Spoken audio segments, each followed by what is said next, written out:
यानी 31 दिसंबर इस साल का आखिरी दिन है, लेकिन आज जश्न के साथ साथ एक सवाल भी उठ रहा है। आज देश भर के गिग वर्कर्स यानी food delivery boys, cab drivers, e commerce और क्विक कॉमर्स से जुड़े हुए लोग हड़ताल पर जाने की घोषणा कर चुके हैं। और अब सवाल यह है कि ये लोग स्ट्राइक क्यों कर रहे हैं। दरअसल गिग वर्कर्स कौन होते हैं? ये वो लोग होते हैं, वो श्रमिक होते हैं जो एक एक डिलीवरी या एक एक राइड के हिसाब से काम करते हैं। ना तो इनकी कोई तय सैलरी होती है, ना इनकी कोई तय नौकरी होती है, नौकरी की कोई सुरक्षा नहीं, कोई बीमा नहीं और एक्सीडेंट या बीमारी की हालत में कोई गारंटी नहीं।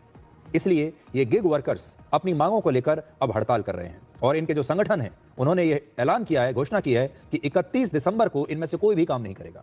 इस हड़ताल में देश भर के लाखों डिलीवरी बॉयज और कैब ड्राइवर्स के शामिल होने की संभावना है।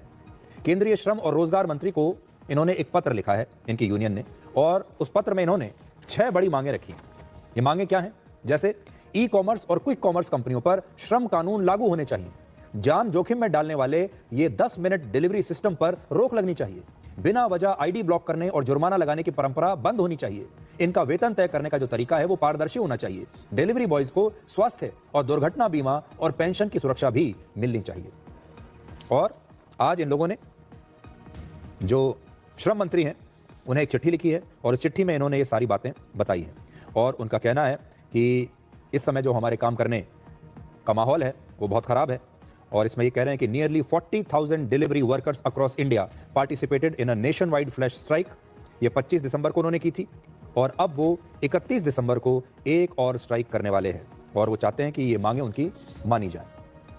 अब देखिए, बड़ा सवाल तो ये है जो हम भी कई बार उठाते हैं कि इन पर यह दबाव डाला जाता है कि जल्दी से जल्दी डिलीवरी होनी चाहिए।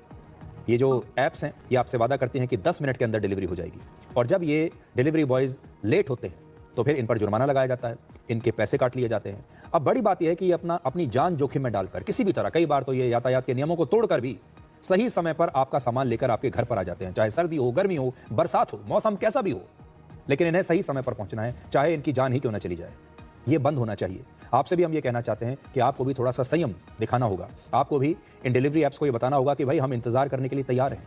10 मिनट की बजाय अगर 20 मिनट भी हो जाएंगे तो कोई समस्या नहीं है। आप इन लोगों को इतनी यातनाएं मत दीजिए। अब सवाल ये है कि आपकी ज़िंदगी पर इससे क्या असर पड़ेगा, क्योंकि अगर कल यह हड़ताल होती है तो बाहर से खाना ऑर्डर करने पर आपको देरी हो सकती है, आपको कैब मिलना मुश्किल हो सकता है और क्विक डिलीवरी की आदत जो है वो थोड़ी देर के लिए आपको उसमें ब्रेक लगाना पड़ सकता है। लेकिन याद रखिए, जिस सुविधा की हमें आदत हो चुकी है उसके पीछे किसी का पूरा दिन, पूरी मेहनत और पूरी जिंदगी दांव पर लगी होती है। शायद कल डिलीवरी थोड़ी देर से आएगी, लेकिन सवाल यह है कि क्या ये लोग बेहतर सुविधाओं के हकदार नहीं हैं? हम भी ये मानते हैं कि जो बड़ी बड़ी कंपनियां हैं, आज अगर उनकी वैल्यूएशन देखें, जो हमारी ई कॉमर्स कंपनियां हैं, उनकी वैल्यूएशन हजारों करोड़ में है। हम अपने आप को स्टार्टअप्स का देश मानते हैं। इनमें से बहुत सारी स्टार्टअप कंपनियां एक ज़माने में हुआ करती थी, आज इनकी कीमत बाजार में हज़ारों करोड़ में चली गई है। और इतनी कीमत के बाद भी इन लोगों का एक्सप्लॉयटेशन हो रहा है। वर्ष 2023 के आखिरी दिन 31 दिसंबर को भारत में ऑनलाइन फूड डिलीवरी ऐप्स पर रिकॉर्ड 65 लाख से ज़्यादा ऑर्डर प्लेस किए गए थे। ये तो पिछले साल का मैं आपको बता रहा हूँ, 2023 का 65 लाख ऑर्डर 31 दिसंबर को प्लेस हुए थे।